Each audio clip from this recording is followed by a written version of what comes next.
Shalom, saudara-saudara terkasih. Hari ini kita merayakan Hari Kamis Putih, di mana kita mengenangkan peristiwa perjamuan terakhir Tuhan Yesus bersama para muridnya. Hari ini kita akan merenungkan bersama bacaan Injil dari Injil Yohanes. Tetapi sebelum itu, marilah kita siapkan hati dan batin kita untuk bersatu dalam doa. Marilah kita berdoa dalam nama Bapa dan Putra dan Roh Kudus. Amin. Allah Bapa yang Maha Baik, kami bersyukur atas peristiwa berahmat ini, di mana kami mengenangkan kembali peristiwa perjamuan terakhir Putramu bersama para muridnya. Semoga semangat cinta kasih yang Putramu tunjukkan kepada para muridnya juga menjiwai hidup kami. Bimbinglah pula kami dalam merenungkan sabda-Mu yang akan menguatkan iman kami. Semoga kami mampu membawa cinta-Mu kepada semua orang dalam hidup kami sehari-hari. Demi Yesus Kristus Putra-Mu Tuhan kami, yang bersama dengan Dikau dalam persatuan Roh Kudus, Allah kini dan sepanjang segala masa. Amin.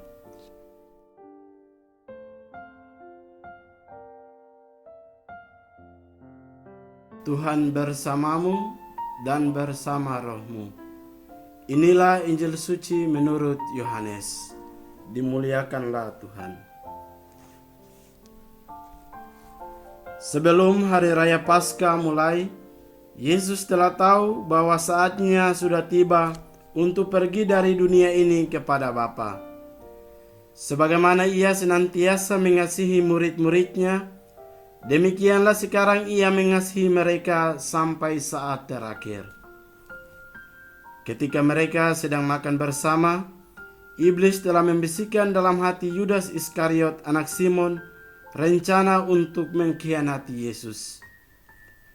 Yesus tahu bahwa Bapa telah menyerahkan segala sesuatu kepadanya dan bahwa Ia datang dari Allah dan akan kembali kepada Allah. Lalu bangunlah Yesus dan menanggalkan pakaiannya. Ia mengambil selai kain lenan dan mengikatkannya pada pinggangnya. Kemudian Ia menuangkan air ke dalam sebuah baskom dan mulai membasuh kaki murid-muridnya, lalu menyekanya dengan kain yang terikat pada pinggangnya itu. Lalu sampailah Ia kepada Simon Petrus. Kata Petrus kepadanya, "Tuhan, Engkau hendak membasuh kakiku?" Jawab Yesus kepadanya, "Apa yang aku lakukan engkau tidak mengerti sekarang, tetapi engkau akan memahaminya kelak." Kata Petrus kepadanya, "Selama-lamanya engkau tidak akan membasuh kakiku." Jawab Yesus, "Jika aku tidak membasuh engkau, engkau tidak mendapat bagian dalam aku." Kata Simon Petrus kepadanya, "Tuhan, jangan hanya kakiku saja, tetapi juga tangan dan kepalaku." Kata Yesus kepadanya, "Siapa saja yang telah mandi, ia tidak usah membasuh diri lagi selain membasuh kakinya, karena ia sudah bersih seluruhnya. Kamu pun sudah bersih, hanya tidak semua." Yesus tahu siapa yang akan menyerahkan Dia. Karena itu Ia berkata, "Tidak semua kamu bersih." Sesudah membasuh kaki mereka, Yesus mengenakan pakaiannya dan kembali ke tempatnya. Lalu Ia berkata kepada mereka, "Mengertikah kamu apa yang telah aku lakukan kepadamu? Kamu menyebut aku guru dan Tuhan, dan katamu itu tepat, sebab memang akulah guru dan Tuhan. Jadi jika aku, Tuhan dan gurumu, membasuh kakimu, maka kamu pun wajib saling membasuh kaki. Sebab aku telah memberikan suatu teladan kepadamu, supaya kamu juga melakukan seperti yang telah aku lakukan kepadamu. Demikianlah sabda Tuhan. Terpujilah Kristus.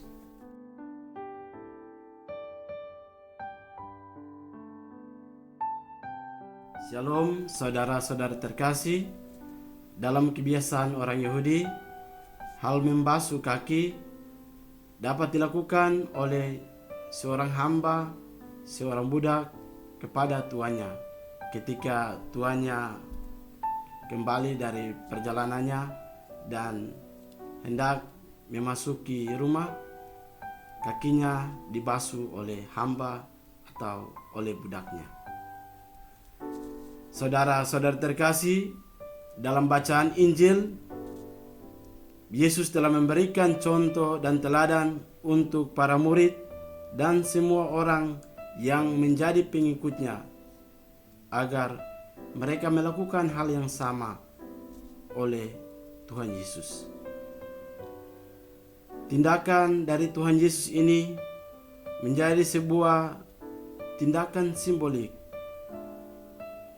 dan tindakan yang dilakukan oleh Tuhan Yesus menjadi suatu tantangan untuk para muridnya yang diwakili oleh Petrus.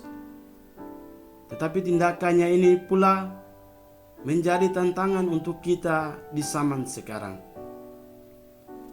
Persoalan hidup yang berhubungan dengan saling melayani menjadi suatu persoalan yang sering terjadi dalam kehidupan kita.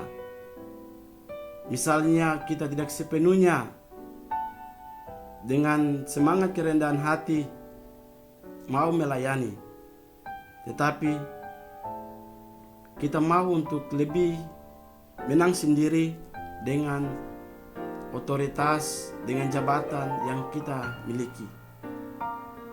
Sehingga seringkali kita menjadikan kekuasaan, kita menjadikan jabatan sebagai alat untuk memperlakukan bawahan kita dengan sesuka hati. Saudara-saudariku terkasih, Yesus pertama-tama tidak hanya melayani dengan kata-kata, tetapi terbukti lewat tindakan. Yesus memberikan suatu tanda simbolik untuk terus dilanjutkan dalam kehidupan kita setiap hari. Sehingga semangat hidup sebagai orang Kristiani dapat diharapkan, yakni kita mau menerima tugas yang diberikan dengan senang hati, dengan penuh tanggung jawab. Semangat kerendahan hati dalam kehidupan kita sebagai orang Kristiani zaman sekarang justru menjadi suatu tantangan untuk kita hadapi. Sehingga contoh yang diberikan oleh Yesus yang membasuh kaki murid-muridnya adalah tindakan konkret yang dapat menghantar setiap pengikutnya untuk melakukan hal yang sama dalam lingkungan kehidupan sosialnya. Semangat untuk saling membasuh ini dapat pula diterapkan dalam kehidupan sehari-hari, yang mana kita melihat orang lain sebagai sesamanya yang memiliki semangat untuk saling melayani, baik dalam susah maupun dalam senang. Sehingga dalam bacaan Injil, Tuhan Yesus dengan tegas memberikan suatu wejangan, memberikan suatu amanat untuk kita semua, yakni jikalau aku guru dan Tuhanmu membasuh kaki, maka kamu pun saling membasuh kaki. Saudara-saudariku terkasih, mari dalam kehidupan kita setiap hari saling melayani dengan semangat kerendahan hati kita tunjukkan untuk saudara-saudari kita, sehingga apa yang telah Tuhan Yesus amanatkan untuk kita semua lakukan sungguh-sungguh terbukti dalam kehidupan kita setiap hari. Semoga demikian. Amin.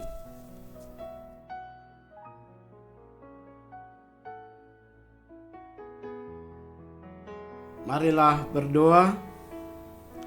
Allah yang maha baik, terima kasih atas penyertaan-Mu dalam hidup kami.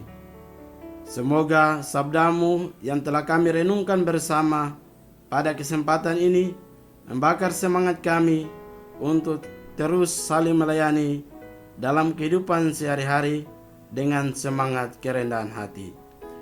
Demi Yesus Kristus Putra-Mu, Tuhan dan pengantara kami. Amin. Saudara-saudari terkasih, marilah kita menyiapkan hati kita untuk menerima berkat Tuhan. Semoga Tuhan beserta kita sekarang dan selama-lamanya. Semoga kita sekalian, keluarga-keluarga kita senantiasa dilindungi, dibimbing, dan diberkati oleh Allah yang Maha Kuasa, dalam nama Bapa dan Putra dan Roh Kudus. Amin.